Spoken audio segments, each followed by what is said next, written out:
Hello, I have got a nyckelharpa. I'm so excited. I have known about these things for years and years, and now finally I've managed to get one. But I need to learn to play it. So I thought in order to play it, I would go and get a tutor book. I bought a book. I bought a book from Amazon, so I'm going to unbox this book, and I think, how long can it take? 5 minutes? In the next 5 minutes, I am going to learn to play the nyckelharpa from this book that I just bought from Amazon.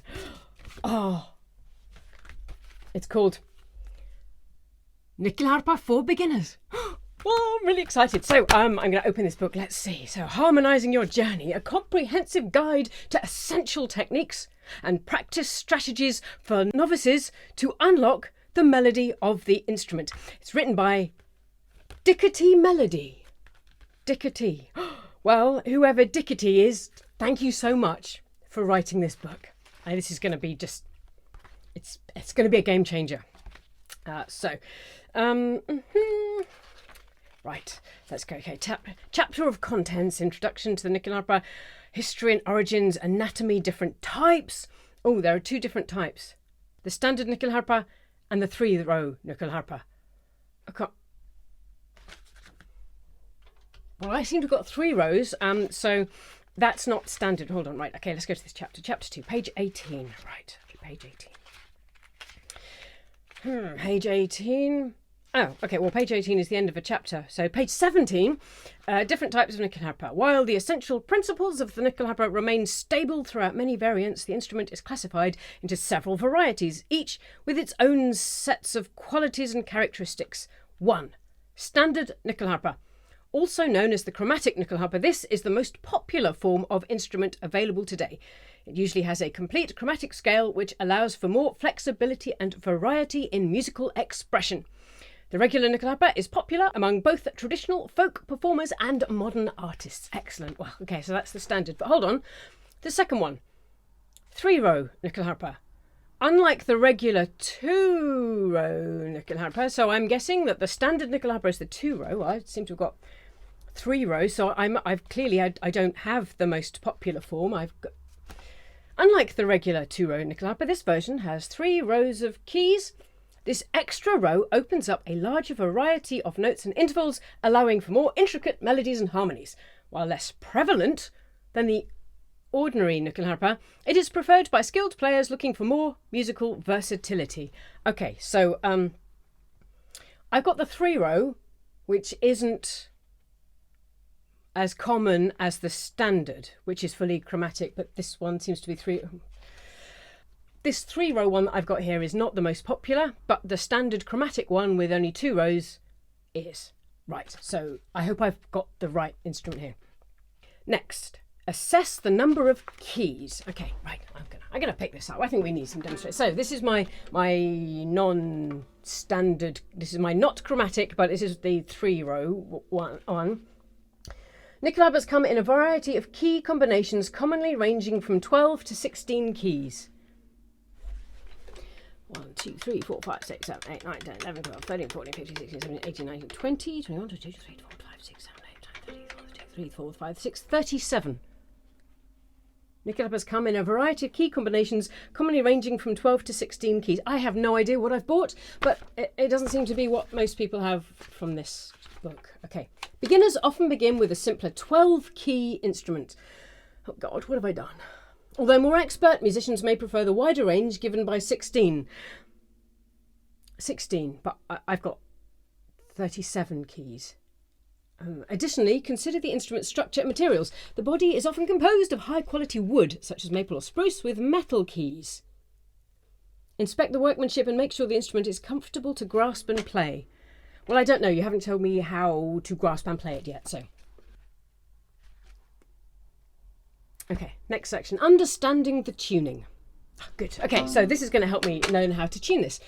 Tuning your nyckelharpa is necessary for generating harmonising sounds and performing in sync with other musicians. Unlike many other string instruments, the nyckelharpa has sympathetic strings. Yes, I have those. Okay, we agree on that. That resonate with the main strings, creating depth and richness in sound. The usual tuning for a nyckelharpa is C, G or AE. However, there are variants based on regional tastes and musical traditions. In C-G tuning, the major strings are tuned to C and G, while the sympathetic strings reverberate at these frequencies. Similarly, the A-E tuning has A and E as its principal string pitches. Well, I think that this is a C, and I think that this is a G. So if this is a C-G-C-G, so C, G, C, well, this one's currently an A, so, okay, right. So maybe that needs to be a G. Right.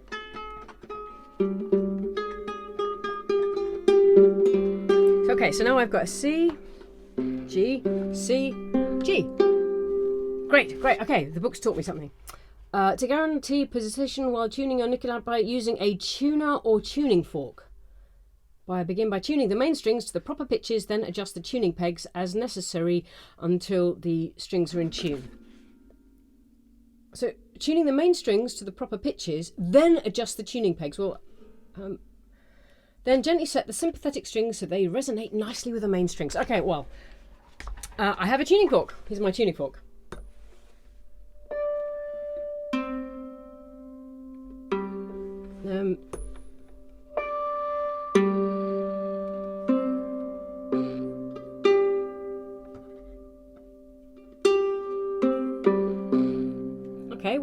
Okay, that seems to have worked, but now how do I...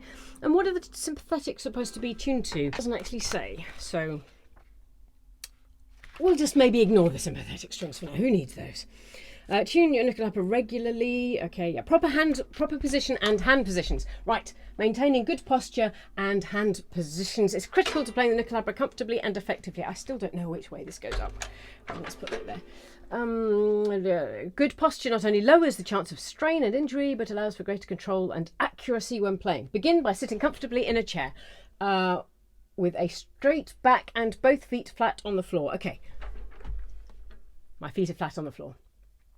Position the nickel in front of you with the body resting on your thigh or a cushion for support. Avoid slouching or leaning forward too much, since this may strain your back and shoulders over time.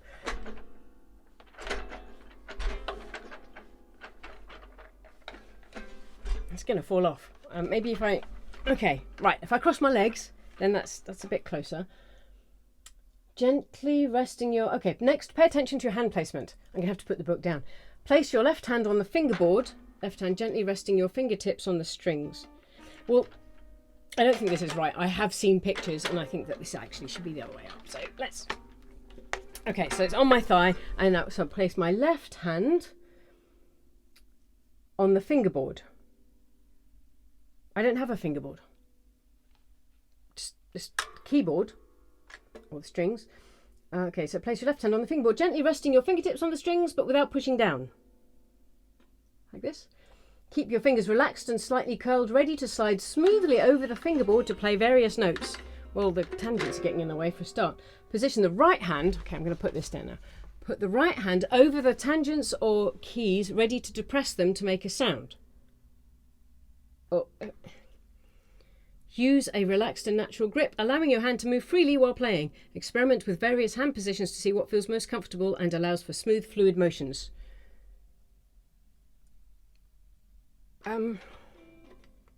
Well, maybe it should be that way round. This doesn't feel right. While playing, keep your posture and hand placements relaxed to minimise muscular stress or stiffness. This doesn't use frequent pauses to stretch. By practicing good posture and hand placements, you will not only be able to play the nickel, practice frequently. Okay, bowing techniques. Well, this hand's on the fingerboard and this hand's on the tangent, so how am I supposed to hold the bow? Mastering bow methods is essential for playing the nickel well. The bow is an essential instrument for creating sound and conveying melody. Understanding different bowing methods allow you to manipulate the dynamics and articulation and tone quality. I don't have enough hands to play a bow, but anyway, first make sure you have the proper bow grip. Okay, right, well, I'll get a bow. So I've got a bow now.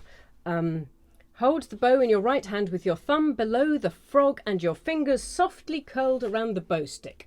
Well, I'm guessing that maybe this is the frog. So the thumb goes below the frog. Is that below here or below there? Oh, well, I'm going to assume it's there. And your fingers softly curled around the bow stick. Avoid grasping too firmly, since this might limit mobility and increase strain. The bow should be balanced and comfortable in your hands. Well, yeah, okay, so it's below, softly curled round, right, yep, okay. Next, concentrate on the motion of the bow. Experiment with various bowing orientations, including up bow towards the ceiling, down bow towards the floor. Okay. Practice smooth, fluid bow strokes with constant pressure and pace. Strive for a clean tone with each clean stroke, avoiding harsh or scratchy sounds. Vary the bow pressure.